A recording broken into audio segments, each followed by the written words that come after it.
Persephone by Sally Rom Clayton.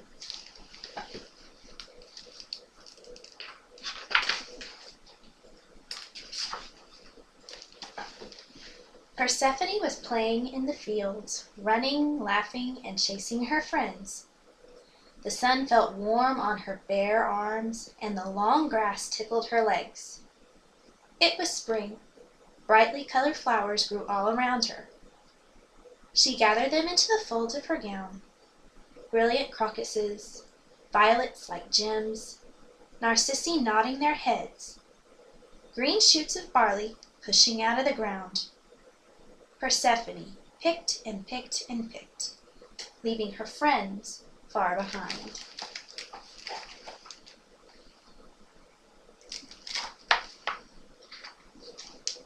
Suddenly, there was a rumbling sound. The earth trembled and the ground opened. A chariot, pulled by 4 horses, appeared from the earth. Hades, the king of the underworld, shook the reins. "Whoa, my beast! Who is this beauty? A living girl to be my bride?"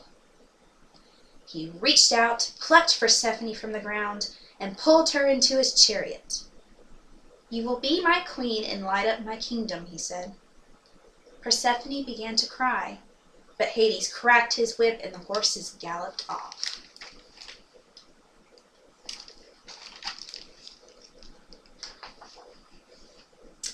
They rode and rode until they came to a pool. A sparkling spring of water bubbled up from the underground. It was the gateway to the underworld. Hades pulled his horses to a stop.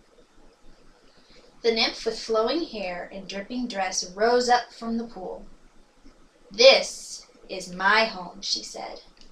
"No one enters here by force." She stretched out her watery arms to block their path. "You cannot make this girl go with you," she said. But Hades threw his golden whip into the water. It struck the bottom of the pool, and a door appeared. Then Hades and Persephone plunged down into the underworld.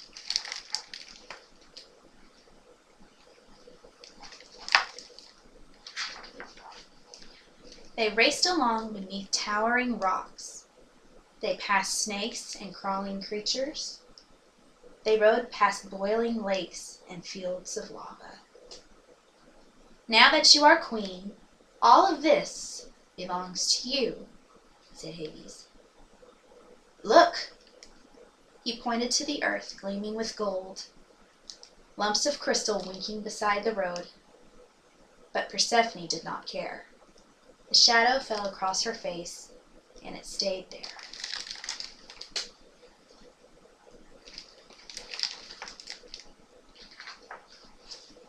Meanwhile, out in the sunshine, Persephone's friends stopped playing and looked around, missing their friend.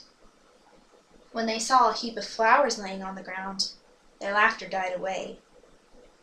They ran to Persephone's mother and exclaimed, "She's gone! Persephone's gone!" Mother Demeter, goddess of the earth, called and called for her daughter, but there was no reply. So she took a burning torch in each hand and set off to search for Persephone. Demeter walked through long, hot days and frosty nights looking for her. She walked and walked for weeks and months. She walked around the whole earth, but she did not find her daughter.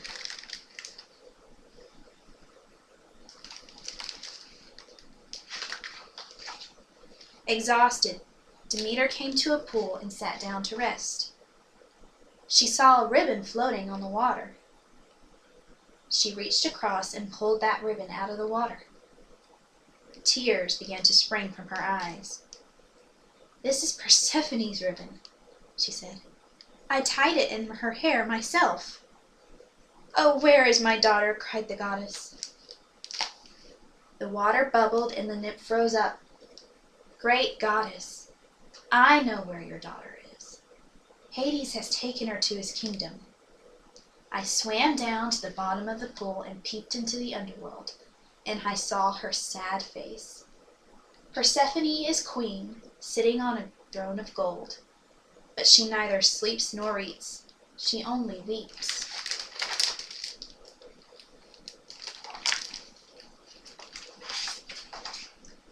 Curse you, cruel earth, she cried. You don't deserve to bear fruit if you keep my daughter underground. Demeter pulled her cloak back around her shoulders, and a cold wind began to blow. It tore leaves from trees and plants from their roots. The earth became frozen, hard as stone. Flowers, fruits, and barley laid hidden underground.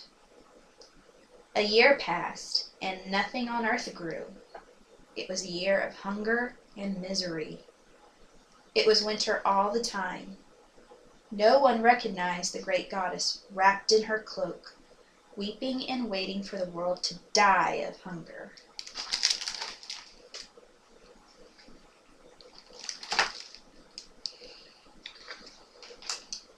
Father Zeus, god of the sky, looked down and saw that the earth was dying.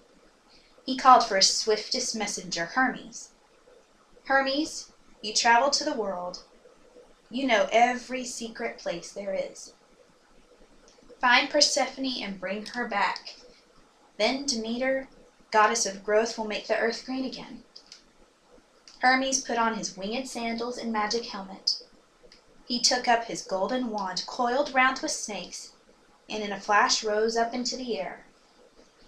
He flew, swift as the wind, between the sky and the sea and over rock. Like lightning he traveled through the clouds.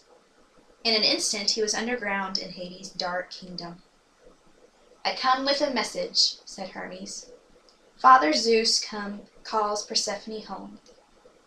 Earth is dying. Nothing grows without Demeter's help. Hades, you must let her go.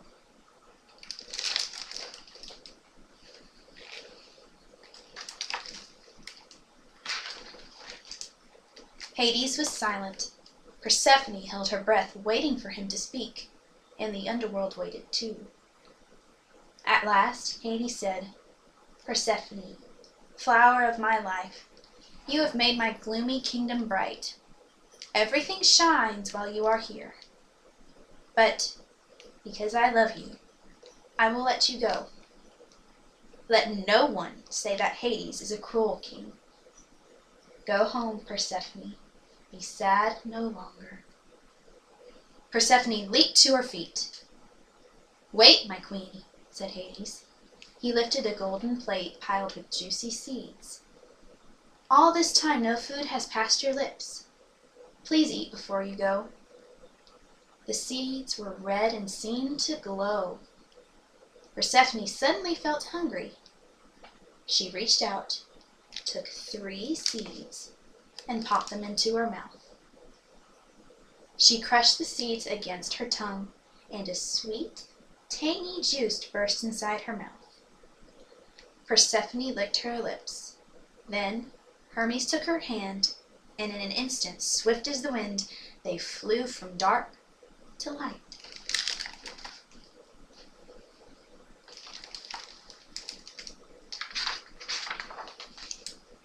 At the moment, Demeter looked up, and there stood Persephone.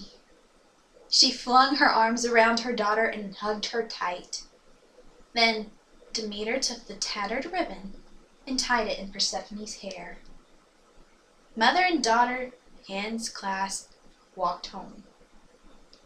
With each step Persephone took, the grass grew. Buds opened, flowers bloomed, and green shoots of barley pushed out of the earth. The air was filled with the sounds of birds singing. Persephone had returned, and spring had come at last. At home, Demeter spread the table with fresh bread, white cheese, dark olives, and cool glasses of barley water. It's so lovely to be home, laughed Persephone. I'm starving. She reached toward the food. You didn't eat my daughter, did you? Asked Demeter. You didn't eat the food of the underworld. No, Mother. No food passed my lips, said Persephone, sucking on an olive. Oh, except Except what? Said Demeter. 3 pomegranate seeds. 3 tiny little seeds. Then Demeter started to cry. Oh, Persephone, the food of the dead must not be eaten by the living. For those seeds, my daughter, I will lose you. So, for 3 months of each year, Persephone must return to the underworld. Hades welcomes back his queen, but Persephone goes underground. Winter comes to the earth. When 3 months are over, Persephone returns to the earth. The ice melts, the ground grows soft, earth bears fruit. Demeter hugs her daughter and picks barley to make bread. Spring has come again.